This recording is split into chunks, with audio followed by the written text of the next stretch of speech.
Hey friend, welcome to my podcast, The Fit Soul. I'm your host, Amy Ramsey. In this podcast, we will be discussing soul-filled strategies to unleash your confidence, increase your energy, and all the things healthy lifestyle. If you're a Christian woman who is ready to reach your God-given potential, walk worthy of your calling with abundant joy and energy, girlfriend, you are in the right spot. I mean, you only have one life to live. You might as well maximize it. Buckle in, and thanks for listening. Hello, and welcome to the Fit Soul podcast. Super excited to be here today. And as this is releasing, it's my birthday. I am 52 years old, and I've been in a place of some deep reflection over the last year, and I'm really excited to start a new series, probably the next 2 or 3 episodes. I'm going to call this Called Out and Called Up, because let me tell you something. This last year has been one for the records. It was not the year that I anticipated. It was not the year that I kind of had envisioned for myself. But it has been such a year of stretching. And honestly, I've been so far out of my comfort zone, but it's all been wonderful, but it's been obedience. And I want to share some of my thoughts that I have with you on here, because a lot of people ask, oh my gosh, why is this so hard? And they take something that's hard, or maybe fear of starting something new, and they take it as a stop sign. And they don't move forward and progress in that thing. And what I want to ask you is, what if it's not a stop sign, but a signal? The hard is actually part of the process. And the resistance doesn't always mean that you're off course. Sometimes it's the clearest sign that you're actually doing the exact right thing. Okay, so this is deeply personal to me. After turning 52 and being so stretched in ways that I never anticipated. And the stretching wasn't bad at all. It was obedience. And it was also preparation. And I want to maybe share with you today, prayerfully, help you realign with what is God calling you to do. Where is it hard? Where might you be feeling some resistance and being stretched right now? And maybe God's calling you higher as well. So I think I'm coming to you as a believer, but also as a high performance coach. And this is one of the things that I do, is I help women unleash their potential, elevate their life, their habits, and move forward in their lives in a way that is honoring God and walking worthy of their calling. That is my mission. God gave me that mission. And as I was thinking this morning through this last year, and actually what I wanted to share on this particular podcast, was processing it through, I got a little teary-eyed, honestly, and started to realize it was about a decade ago that I started the process of walking through redemption and healing. I'm a believer. I was saved when I was 8 years old, and that's my salvation. But the sanctification process is what we walk out until the day that we die. And I was so stuck in really, really, really bad patterns, unhealthy, toxic thinking, negative thinking. Shame was suffocating the very life out of me. I hid in plain sight, all with pretty red or pink lipstick and with a big smile on my face. I feel like I had just mastered the art of hiding in plain sight. But it was about a decade ago that I just couldn't do it anymore. I don't know if you've ever been there. It's like, oh my gosh, I cannot do this anymore. I felt like I was made for more, But I also at the same time felt that was selfish. And is that wrong to even think that? I couldn't make the connections of identity, of who God said that I was in my own life. I would read the scripture and I had a very good working knowledge of what it said, but I could not get it translated into my heart. And I felt like it was for everybody else, but just not for me.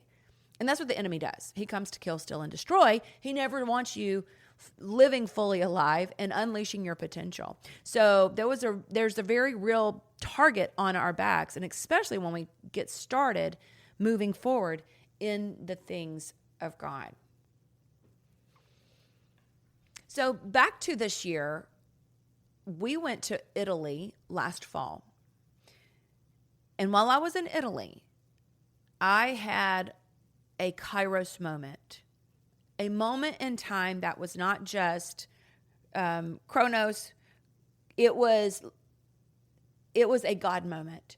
There was something so powerful about, being out of town and, just Italy. I had never been before. And the architecture, the culture, the food, being able to see the history, the paintings, the Duomo, in fact, I had this kairos moment actually when I was in Florence, Italy, and we were getting ready to go to Rome. I'm trying to think of the timeline of when it happened, but I just knew that God was speaking to my heart and told me that I will never reach my full potential as long as I stay distracted. And I would love to just break down how much time we lose with some distraction math, but I'm actually going to do that on the next podcast. I want you to know because it's pretty eye-opening. So I'm sitting in this place of just taking in all of the beauty. And then I had very clear directive on that plane ride home from Italy back home. God had my attention. And I was removing distractions. And I was sitting on that plane ride, and I heard so clearly in my spirit to plan the Worthy Woman Summit. Now, it wasn't called the Worthy Woman Summit at the time. It was just have a conference for women, the exact location, the exact time, and 5 people who to talk to. I've shared this story before on here. I didn't know how hard that was going to be. It wasn't on my radar to do something like that. In fact, I have people say, oh my gosh, I cannot believe that you're planning this in such a short time. It didn't matter to me whether it was a short time or a long time. I had marching orders. And I just want to say right here, sometimes I think that as believers, we feel like we can't hear from God, that He doesn't actually speak to us and to our spirit. And what I want to say to that is the more you lean into God, the more you ask Him, what do you want from me? Speak to me. He wants you to have an awakening. He wants you to know. Jesus says, my sheep know my voice. And He is talking to us. He wants us to go into what good works. There's good works that only you can do. So I had very clear directions. I sobbed all the way home from Italy back. We were flying into Charlotte. I just sat there to myself. Randy was watching his movies and doing his thing. And we stood up in the airplane, and I never forget, I just looked at him and said, okay, well, I'm going to plan a women's conference in our area. I need to talk to these 5 people, and it's going to be the last week in March. And he just looked at me like I had 4 eyes. Like, what? I mean, I just kind of took him by surprise. He was all in and all supportive of all, of course. However, what I didn't know is how hard that was going to be. I mean, I can say it now, and I'm not saying it looking for pity or even looking for a pat on the back at all. It was so hard. I stayed up. I had a hard time going to sleep because once I got started, I did not know how much money that was going to cost. I didn't know if we were going to sell tickets. I didn't know how it would turn out. I didn't know how to get all of the moving pieces and parts in place in time. I didn't know how to try to talk to people and go raise support because I had to go do that. It was all new, and it was a lot. It was quick. It was a little overwhelming, a lot overwhelming. And I just struggled. I truly was not able to sleep at night because my mind tossed with all of the tasks, all of the details. And then I was struggling with worry. And finally, I was able just to release it it was probably in December. Finally, I was like, you know what, Lord, this is yours. You've called me to it.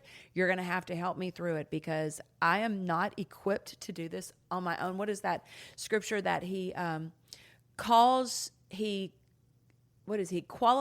the called, not calls the qualified. I definitely was fitting in that category. But what I want to say to you is that struggle was not a stop sign. I just had to lean in. I had to trust God more. I had to ask for more help. And I did. I moved forward on that. That Kairos moment that I had in Italy helped me to really see that I wasn't stewarding all of my potential, nor was I expanding my capacity at the rate that was possible. And so that's what I want to ask you right now. Is there any part of you that feels like, you know what? I could be doing more. I think there's more in me for His glory, more in me for contributions to give. And I just want you to kind of like hold some non-judgmental space for that, because that's where I was. So back to that summit, I had never done one before. I had no experience. There was no roadmap. There was nobody saying, hey, yeah, do this, this, and this. But when the Lord gives you the direction to go, He'll provide everything that He needs for you. And I have a friend of mine who taught me a prayer that, Lord, you put the people in my life that you want in my life and take people out that you want out. It was just powerful. It's a powerful prayer. And now I sit and watch that prayer come true on so many different levels, but He put so many people in my life to help me with that felt called to it as well. So here's the thing. Obedience is rarely convenient, but it's always a catalyst. Think about Joshua. The waters didn't part until the priest stepped in. Sometimes when we're saying that we're waiting on God to for God to move, and when God I'm just waiting on God. I hear women say this a lot. Listen, I'll just call it out right here. I hear women say, well, I'm just waiting on the Lord. I'm just waiting on the Lord. And here's what I want to propose to you. Has God already spoke to you what to do and you haven't done that first thing? Let me just ask you that. Have you stewarded the things that He's given you now? One of the things that I have learned over and over again as I walk through waters I've never walked through before is that it is just obedience. And I was even in church on Sunday, and my pastor was we're reading through some stories in Samuel, but where King Saul, God had given him a command, and King Saul didn't fully obey it. He obeyed most of it, but didn't fully obey it. And in that, God said that that obedience is better than sacrifice. And so what is God calling you to do? What is He putting on your heart? And where have you not activated in that? And maybe you're waiting on another sign, or maybe you just don't feel like God speaks to you. And so are you too distracted to where you can't hear? Because that's where I was. I was too distracted. And that beautiful opportunity that I was able to get when I was in Italy just was such a game changer for my life. And it really showed me what is available and that God is speaking. But if I'm constantly scrolling on social media or watching, just numbing out with whatever that it is that we're numbing out with consumption, how is He going to speak to me? In fact, I heard a podcast this morning, and the lady was talking about how important how gaming and the phones are built for to keep us addicted to them. But we go to it constantly, and it's in those spaces where God can talk to us. Okay, so let me just share with you a little bit further in the year. So after the summit, that was in the spring, I declared on the summit, because I do 90-day goals. I love 90-day goals. They're powerful. And I declared there at that summit before, like the very last day, I said, okay, I'm going to write my high performance planner. It's something I've been saying I was going to do for years, and I haven't done it. I had partially written it, but I didn't have the entire thing. So I said, okay, over the next 90 years, I'm going to do it. I declared it. All right. And let me tell you, I turned in the final copy to that yesterday to get beta print. I have a whole group, a coaching group that's about to get started, and that's one of their deliverables is they get first dibs to that. That was so hard. Like, I'm still super exhausted from it because it was so hard. I did not know. I don't know what I don't know. I'll be the first one to tell you that. But here's what I do know is that it was the right thing for me to do. I was supposed to do that. And it was just obedience. It wasn't that, oh my gosh, this is so hard, I can't do it. Or this is so hard, let me just do it I'll just take the next year and complete this. No. In fact, I don't even know fully, actually, I'm being very honest. I will know this hopefully in the next 2 weeks. I don't even know how I'm moving forward with publishing it and or marketing and all of that. Like, I don't have those pieces figured out. The first piece was to write it. And now that it's written, my prayer is that it changed lives, because using that formula that I've written inside of the planner changed my life, increased my purposeful productivity. So it's not just about a product, but to me, this was about obedience, but also legacy, a tool that can help women move forward. My mission is to walk worthy of my own calling, that Ephesians 4:1, and powerfully use my voice and help other women walk worthy. This is another tool to help that mission. So here's the thing. I didn't do the planner thinking, okay, now I'm ready to write a book. No, I just knew that it was the right thing to do. And I did it. I didn't feel ready, but I went ahead and did it anyway. So here's what that stretch taught me, and kind of putting those two together, those two things, is you don't need the full blueprint to say yes. And the resistance, the hard, the struggle is not a stop sign. It's a sign the way is worth it. What's on the other side is going to be worth it.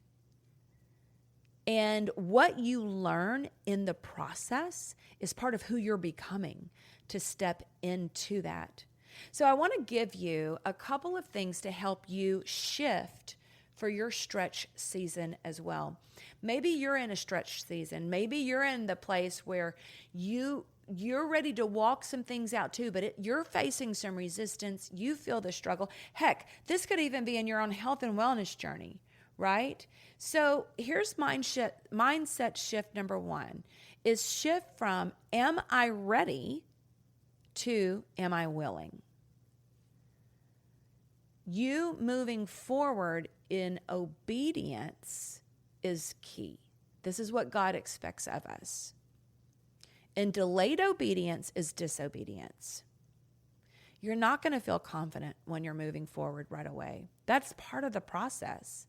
You'll gain confidence once you're more competent in the skill sets that you need. And God doesn't call the qualified. He qualifies the called. This is a faith walk.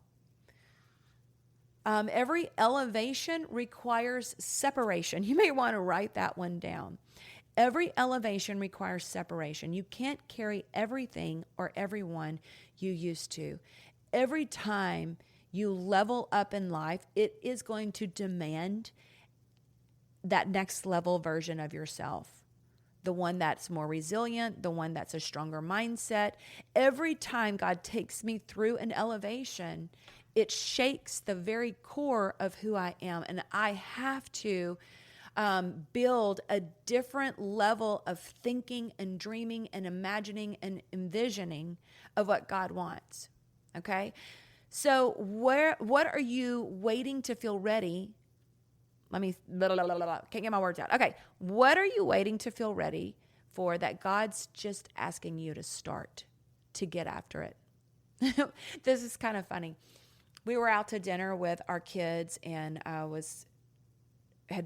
we were talking about the planner that I was writing, and my daughter, my bonus daughter, said, "Oh, so that's so neat," because I don't know anything about that. What are you going to do? And she started asking me like logical questions about writing a book. I was like, "Oh, I have no idea. What are you going to do with publishing? How are you going to?" I have no idea. The first step, I just had to write it, and I don't know the next steps, but I do know that I can figure it out. I do know that I can be resourceful. I do know that right now, as it stands, I am making lots of phone calls and talking to a lot of people. Right? So what are you waiting to feel ready for? That God's just saying, go obey me. That's number one. Number two is a spiritual shift. From God giving you that sign to God, I heard you the first time. Let's go. Stop re-asking over and over and over again what God's already told you to do. I have kept myself crazy in crazy cycles for that one thing alone. And now it's seared a solid lesson in me. When you start to when you're activated and you're moving forward on the things that God's calling you to move forward on, you're going to feel resistance because you're out of your comfort zone, number one. Number two, then there's spiritual warfare where you're going to have a target on your back. And when I started to move forward, absolutely shift everything that I did and move forward in this trajectory where God has me right now, woo! I thought there were so many times that I quit. I would quit. I would quit for a few minutes. I would go and cry real hard and suck my thumb and hide under my desk and say, I don't want to do it. And then I would come back together and I would go for a walk and regroup and get back at it. But I wish I would have understood now. I kept going to God and said, okay, God, are you sure you want me to do this? Are you sure you want me to do this? And finally, I actually had a friend who said, didn't you say God told you to powerfully use your voice to help other women walk worthy? Yes. Didn't you say God told you to build the walk worthy mentorship? Yes, this is true. This is true.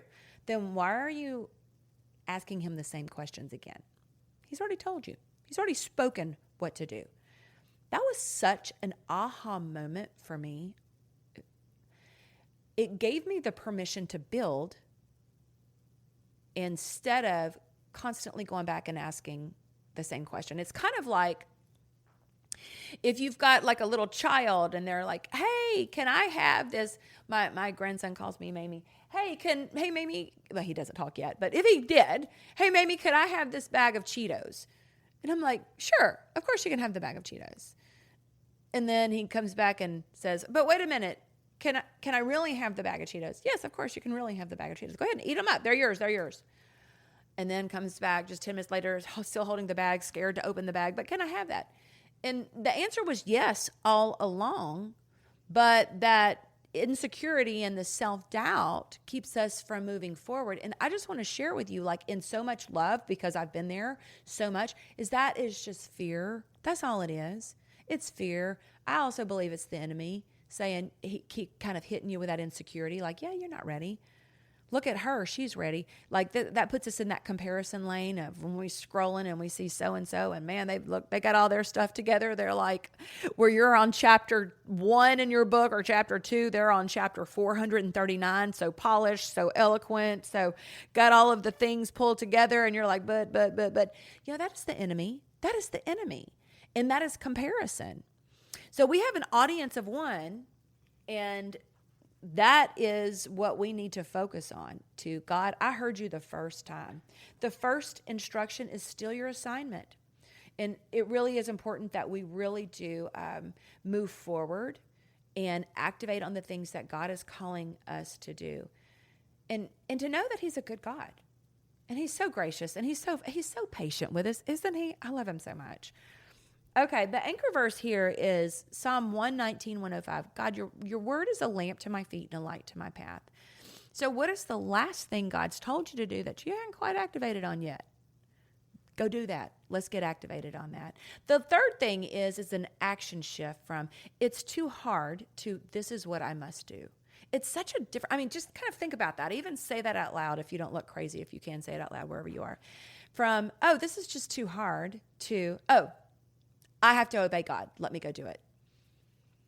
And praise God, that is where I was with the two big hard things, that the Worthy Woman Summit and then this planner. Oh my gosh, they were both so hard, but I didn't even let myself sit in that too long, because this is what God's called me to do. He's going to do it. He's going to do it through me. And when things are hard, he empowers me to do everything. I'm not doing it on my own. I'm doing it through his Spirit. So here's the thing. This is a faith walk. And faith is, we can't see it ahead of time. And we want to see it. We want certainty. We want to know. We're like, oh, but Lord, no. Give me another sign, right? But it's so beautiful that when our faith is being stretched, on the other side of that, refinement is more precious than gold, is what 1 Peter says. And what I was thinking this morning as I was walking, just putting my thoughts together, I was thinking about the pruning that God's done in my life over the last 10 years, over the last 6 months. But God's pruning those things that aren't fruitful. And we want him to cut them out of our lives. What's not dead. The cutback isn't punishment, but it's preparation for what's next. So what hard thing can you commit to moving forward and shifting that mindset? Here's the deal. You feeling stretched doesn't mean that you're failing. It's something that God's doing inside of you. It's not about striving, but it's honestly about surrendering and putting your yes on the table. God, what do you want me to do? I'll do it. It's hard. I'm out of my comfort zone. I don't know all the next steps. Okay, God, it's really, really hard. And God's like, yeah. So what I want to share with you is that stretch is sacred. And that obedience is everything. Because our lives in obedience to God that's where the beauty of being able to just hear from him and to be able to walk with him intimately. So I just want to encourage you with this. I'm going to come back with, on the next several episodes of this podcast, this is more information than to just put in one. Being called out and called up. I'm grateful for so many things. I'm grateful for you, by the way. Thank you for being here and listening to this podcast. Several weeks behind on creating. I do create a podcast every single week, and I'm a few weeks behind because I'll be honest with you, I had no idea what writing that planner would demand of me. And I know as soon as I'm putting it out here, you're going to say, but where? I want to buy one. It's not for sale yet. I've got to figure that piece out. Now that we're talking about all this, you're getting a little BTS behind the scenes of how I operate. I am the queen of taking messy action. And this is not who I used to be. My stuck self 10 years ago was so scared. And then I got the call to go online with my business. I was so scared about that. I was the girl that hid in plain sight. Are you kidding me? Go online? What? And here it is. And now look what God's doing. Look what God's doing. This is him. But the last 10 years have been preparation. And it's been little bitty steps along the way. Faithful and consistent, not perfect.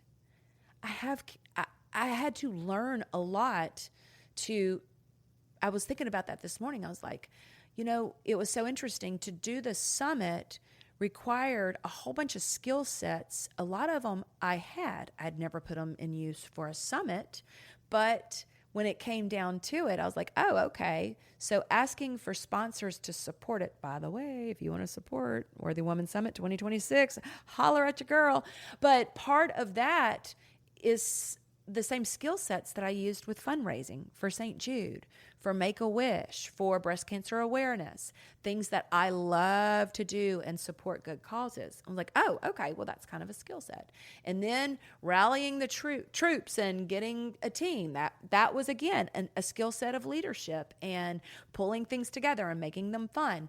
My gift of hospitality, I was able to start to see how some of it were skill sets and some of it were just spiritual gifts, but God utilized those things, but I had already practiced them so many times So be faithful in the little things. Don't despise small beginnings. I remind myself that all the time. Don't despise small beginnings. It's okay to say, I don't know. Let me go figure it out. I want to leave with one final story that came to me when I was running through the airport recently. I was like, it was the closest call ever for Randy and I to make our flight. And it was an international flight. It was the last one of the day. There were delays after delays after delays after delays. You know how it is. If you fly much, you already know that drill. But we were able to calculate exactly where we were. We flew to Charlotte and how far away the other gate was, and that it was probably not going to happen. And the only way it was going to happen if we divided and conquered. And I sprinted all the way there. Randy waited on my suitcase to come up from, they checked my bag and wouldn't let me put it on the airplane because it was so tiny. The airplane was so tiny. And so he couldn't go with me. He was like, you go ahead and go. He goes, run your fastest down there and then ask if they'll wait for me when you get there. That was our best chance. Okay. So let me just set the scene for you. I've done this before and it feels like The Amazing Race. We love The Amazing Race. So this was like Amazing Race. I sitting on the in the airplane as we were taxiing, getting ready to get off, and the stewardess was with me. She's like, go run. You're going to have to run your fastest. We'll try to call down there. We'll try to get, everybody on the plane right there was trying to help me get off first so I could get out. I had my heavy backpack on and my adrenaline was pumping. I've run a lot of races, but I don't run anymore. I do a lot of walking. I don't sprint anymore. So let me tell you, sister was on it. I got off of that plane and I started sprinting. I had 7/10 of a mile and I had, I believe, 10 minutes to get down there, and a whole bunch of people with this big heavy backpack on. I wasn't quite sure where I was going. About halfway through, finally when I got to the middle of that concourse, if you were in Charlotte Airport, you know where all those rocking chairs are, I got to that point. There's so many people in there. I'm having to weave around people. My legs were on fire. My lungs, oh my gosh, I could barely breathe. It was bad. It was bad. And I knew in that moment that I couldn't slow down. We would miss the flight. And I couldn't stop. And at the same time, I was like, Amy, you've got this. You've run a whole bunch of half marathons. You've run a bunch. This feeling of pain that you're feeling right now is temporary. You've proven this to yourself 100 times, 1,000 times, I would say. Go, go, go, go. I was able to, because I had done that so many times before, even though I'm not running right now, even though I'm not race ready right now at all. I've done that before. I knew what to tell my body. I knew what to tell my mind. And so I was able to make it to the gate and to say that we were the last people on that flight. We did make it. They held off until Randy got down there. He came down there sweating. We were both like literally drenched with sweat. But we had been training for that. And so what I want to encourage you to is to train in this stretching season, in this season of preparation. This is training ground for you. Every day is training ground. We're conditioning ourselves either to be average or to be excellent. What do you want to be in your life? So I want to just call you higher too, as I call myself higher. And I call all the ladies that I coach higher. I'm going to go ahead and sign off now. If you are in a stretch season and you're ready to walk it out with more strategy, structure, support, accountability, I'd love to walk that with you. I have one-on-one coaching. I also have a Walk-Worthy mentorship where I help women build their faith and habits to follow. So you can message, or you can check the show notes here, or you can message me on any social media. I'm happy to give you all the details. And I want you to know that I'm cheering you on. We're called to walk worthy. So let's go get after it. Okay, my friend, I will see you next time here. I'm back, baby. I'm back. I'm out of writing that book. I got a little more space, so I'm excited to be back. All right, I love you. I'm cheering you on. Bye-bye. Girlfriend, thank you so much for listening to the podcast. I'm so honored you come back every week and that you share the Fit Soul podcast with your friends and family. Every time you share my podcast on Instagram or Facebook, I do a little happy dance. Make sure you subscribe to the Fit Soul podcast where you'll never miss an episode. You can go to Podcast, Apple, Stitcher, and Spotify and subscribe so you'll never miss an episode release. And just know, I truly love bringing you excellent content and great guests to provide you motivation and faith inspiration to help you walk worthy. And one of the ways you can help me is to go and leave the Fit Soul podcast a review. If you have just a moment, would you please go over and leave a review for the Fit Soul podcast? Thank you again. I love you. And here is your reminder. You are worthy. Until next time. Bye-bye.